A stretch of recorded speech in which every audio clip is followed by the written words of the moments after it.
બેસી જાવ કે બેસી જાવ બધાય કે દરવાજો ખોલી આમાં દેખાડો ક્યાંથી બેહવાનું બધાને કે બેસી જાવ પછી શું કહેવાનું હે મોટર કેમ હાલે મોટર કેમ હાલે પછી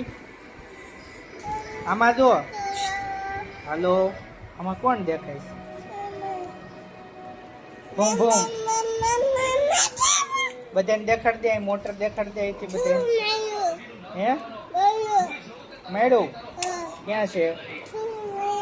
હે હા માર્યો અરે કોને માર્યો તોફાન કરે તોફાન કરે અને મારે બસ નહીં કરવાના ને તોફાન નહીં હા આ 4 વ્હીલ કોની છે કેમ હાલે ભૂમ ભૂમ ટાટા કરી દો બધાને ટાટા આવજો હવે પછી બનાવશું વિડીયો કે પછી બનાવશું કે ટાટા હા